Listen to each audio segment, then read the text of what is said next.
My name is Maria. I'm a bit timid and usually reserved, but I recently married a man named Steven. I thought he'd be someone who would lead and pull me along because he's confident and assertive, quite unlike me. But boy, was I wrong. I've always been this way, even as a child. Even throughout elementary and middle school, I was never one to stand out. I think I was pretty much invisible. Most of my close girlfriends were just like me, not the type to step into the spotlight. So, you might be surprised when you hear about my mother. She's quite the opposite, very assertive, and has such a strong presence at work that some even say she's the unofficial boss. But she's not like those typical overbearing women you might think of. She's someone who's worked hard, learned a lot, and earned her position as department head through sheer merit. She's strict at times, both with me and her subordinates at work. But she always made sure to listen and support those around her. I truly admire my mom. In fact, I don't have a father in my life. I heard that when I was very young, my mom couldn't put up with his gambling habits anymore and pushed for a divorce. Apparently, he'd been spending the money she'd earned, which caused a lot of tension. During the divorce, my mom's assertive nature came to the forefront, and she didn't hesitate to blame him. But ever since, she's raised me on her own. Because of her strength, I was able to grow up the way I did. So, many people might find it puzzling that I turned out so different from her. Maybe I became overly serious because of the strict upbringing. But the one thing she always worried about was whether I'd find love and get married. She even mentioned arranging blind dates for me at one point. Eventually, as I began working, I started dating Steven, introduced to me by a senior colleague. He was straightforward and had a strong presence, quite different from me. I felt there was something about him similar to my mom, and maybe that's why I felt comfortable around him. I think I did everything for him. That might be why Steven proposed, and we got married. My mother was over the moon about it. I'd always told her about Steven, and she'd encouraged us, saying we should work together as a team.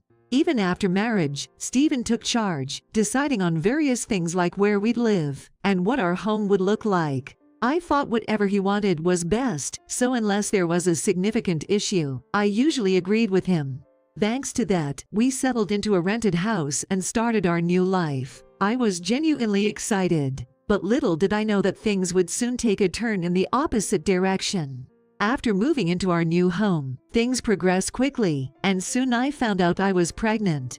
Steven was thrilled and exclaimed, "Awesome! We've got to throw a party." I thought that was just his cute, exaggerated way of expressing joy. But his words weren't an exaggeration at all, and led to an unexpected turn of events. I realized this when I came home from work one day. There were unfamiliar shoes at the entrance. I could hear voices from inside. I recognized Steven's voice immediately. But the other one belonged to a familiar woman. As I cautiously entered the room, the woman greeted me. "Oh, Maria, welcome home. Hope I'm not intruding." It was Steven's mother, my mother-in-law. I was taken aback. I had no idea she was coming. I couldn't help but ask, "Hi, what's going on? Did you have some business?" My mother-in-law stared at me and said with a smirk, "I've heard the news, Maria. You're finally becoming a mother, aren't you?" I immediately understood. There was a bottle of wine on the table, and it was clear she had had quite a bit to drink. She started to slur her words. "So, why are you drinking here?" Instead of her, Steven cheerfully replied, "Surprised, aren't you? Mom wanted to surprise you and celebrate. Remember, we talked about having a party soon." While I appreciated the celebration, I wished they'd planned it better. I honestly didn't need this surprise. I would have preferred if he'd told me she was coming. It's too early to celebrate anyway, as I'm not even in the safe period of my pregnancy. Yet, both Steven and my mother-in-law were in such a festive mood. To make matters worse, my mother-in-law, looking cheerful one moment, suddenly gave me a stern look and said, "This means, Maria, you'll have to be diligent in your household chores. I'll make sure you're trained well." Even though she demanded so, I've already learned housework from my own mom. In fact, since marrying Steven, I've been taking care of most of the household tasks. Honestly, I didn't appreciate being told such things and felt a bit irritated. For now, I decided to brush it off, thinking she must be drunk. However, since that day, whenever my mother-in-law visited, she pointed out even the smallest faults. "Maria, I found a strand of hair in the living room. You need to clean more carefully." It seemed like she would time her visits when I came back from work. Just when I thought she was simply wandering around, she'd suddenly point out something like that. She even said things like, "There's a tiny bit of dust on the corner of the bookshelf." I was told to look closely at the spot, so I did, but all I could see was a barely noticeable amount of dust. So I replied, "Oh, really? I hadn't noticed." But then, my mother-in-law suddenly erupted in anger, shouting, "You can't take cleaning so lightly. You have a baby on the way. What if the baby inhales that dust and gets sick because of it? Have you even thought of that? What's worse," she yelled so loudly that the neighbors could have probably heard her with the windows open. All I could do to calm her down was bow my head and say, I'm sorry. I'll be more careful." Eventually, she calmed down and left our place, heading back to her own house by the time Stephen came home. I was so shocked by what my mother-in-law said that when Stephen got home, I asked him, "Hey, was your mom always this much of a perfectionist? Really meticulous, maybe?" But Stephen replied, "Not at all. She's actually pretty laid back and carefree." Did something happen? Well, she really scolded me over a minor thing. But still, Stephen insisted, "That doesn't sound like her. Maybe you're just overthinking." Stephen doesn't have a father. Like me, his parents divorced when he was a child, so I understand that Stephen wants to cherish his mother, but it would be nice if he could be a little more understanding of my feelings. I felt somewhat down about it, but I know I can't let this get to me. I want to be strong, just like my own admirable mother.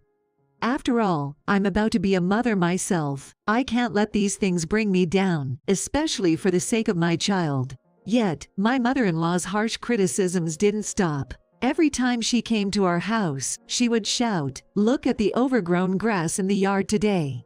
The neighbors will laugh at us with such a messy yard. Why are you leaving the laundry outside when it's cloudy? The whole point of washing them is lost, isn't it?" What's worse, she always seemed to come when Stephen was at work. She probably wanted to appear as a good mother in front of her son. And then, she'd always leave before Stephen returned, and this routine continued. So when I told Stephen about my troubles with his mom, he'd only retort, "I've told you, there's no way my mom's like that. Do you just dislike my mom?" At this rate, I felt I'd collapse from stress. Before worrying about the dust, I started fearing the impact on my health and how it might affect our baby. Even my coworkers started to notice, saying things like, "You've looked pale lately. Take it easy, okay?" But no one here really understands how I feel. Feeling cornered, I found myself dialing a familiar number on my smartphone. It was my mother. You might think I should have talked to her from the start, but she's a pretty strict person. I was hesitant to share my problems with her, thinking she might just tell me to suck it up. But I felt I was reaching my limit, so, with a sense of desperation, I called my mom. And I told her everything, tears streaming down my face, bracing myself for a scolding. But my mom said, "I understand. Your child is due in a couple of months, right? Come home right now." I was surprisingly taken aback by her response, but now, the only place for me is my childhood home. I quickly packed and told Stephen the next morning that I'd be going back to my hometown for the birth. But even then, Stephen responded, raising his voice a bit, "Huh? Why go all the way back to your hometown? Can't you just go to a hospital around that time? Isn't it too early to leave? What about the chores at home?" Even faced with that, all I knew was I didn't want to be here anymore. "It's hard for me to even move now. I've decided to be with my mom," I retorted with some energy. I left the house for the bus stop, but behind me, Stephen shouted, "When the baby's born, come back right away. Immediately. You hear me? I'll leave a lot of chores for you. Don't forget you're my wife." Of course, I didn't look back, and just kept on walking away from the house. When I arrived at my childhood home, my mom warmly welcomed me. Immediately, I hugged my mom like a child and cried my heart out. She gently embraced me and whispered, "It must have been tough. Get some rest now. You're not just looking out for yourself anymore." She then led me to the living room.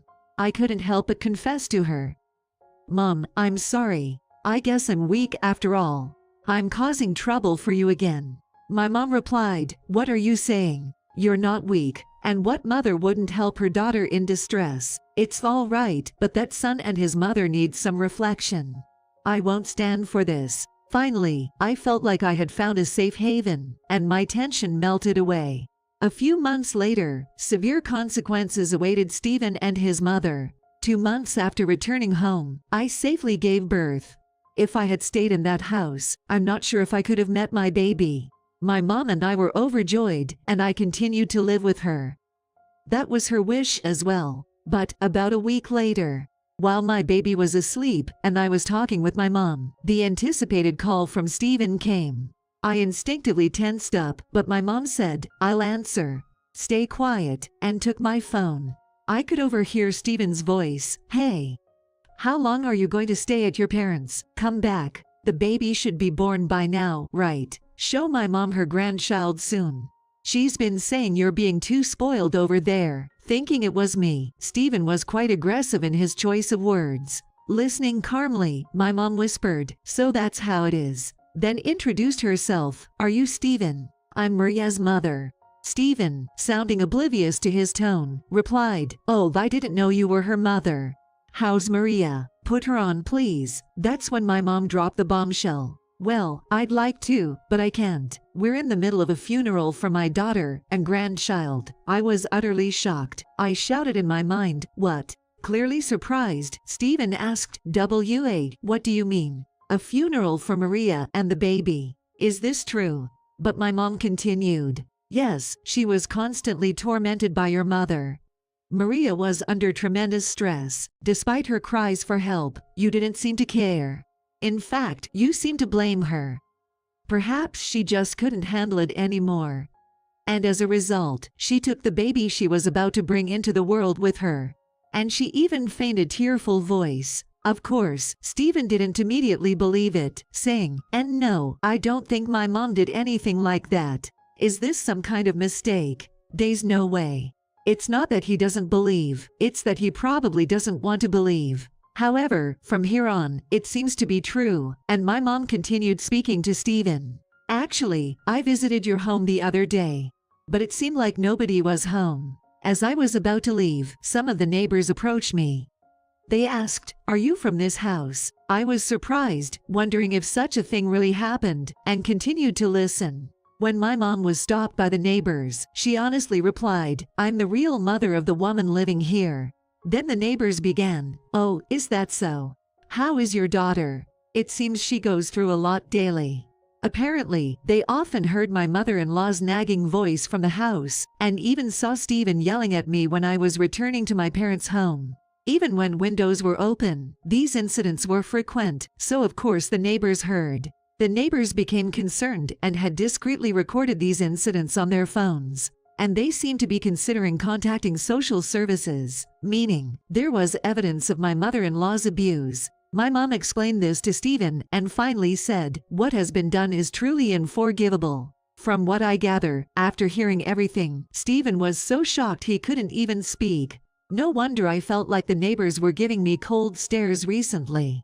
So, what Maria said about mom was true. After a short pause, Stephen finally responded. But regardless of his reaction, my mom said, I'll be coming to your house in a few days. Please make sure your mother is there as well. Thank you. And then hung up the phone. Maria, do you want Stephen to remain the father of your child? She turned to me for confirmation. I replied, no, I don't want anything to do with him and his mother anymore. I'll raise this child myself. My mom gave me a reassuring smile. She then said, don't worry. I'll help you with raising the child. And true to her word, a few days later, she went to Stephen's house. Moreover, she took a male friend with her, and told Stephen and his mother, I've brought a lawyer with me, which was a lie. He was actually just a regular office worker. But the real goal was to say, please sign this quickly, presenting divorce papers with my name on them. In their panic, Stephen and his mother signed immediately, even though if I really had passed away, there would be no need for divorce papers. Perhaps they felt that resisting would be a bad idea. Having achieved her goal, my mom prepared to leave immediately.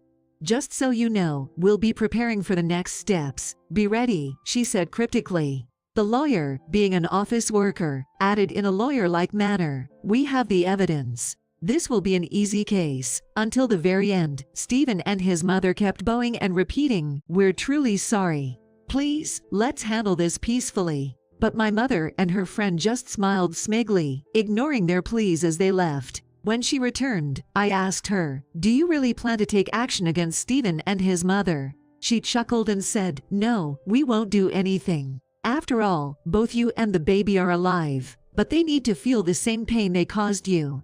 If they did something to you as a mother and child, it's only natural for me, as your mother, to step in. My mom is indeed a strong-willed woman, true to her nature. But thanks to her, I was saved. From that point, Stephen and his mother were forced to live in constant guilt and fear. They also seem to constantly get cold stares from the neighbors. I bet they feel like they are living in a nightmare. They must be constantly terrified of what might happen next. But my mom, feeling it wasn't right to leave them in the dark about the lie, did eventually answer one of Stephen's persistent calls to tell him the truth. However, she also sternly told him, that being said, the pain you've inflicted upon Maria is real. With the evidence I have, it wouldn't be strange for us to demand compensation.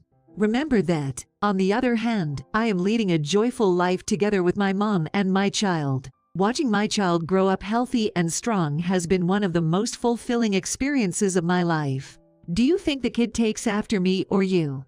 When I asked my mom that, she responded, well, maybe somewhere in between would be just right, don't you think? I thought she might be right. We both burst out laughing. It's an ordinary, yet fulfilling day-to-day life for us,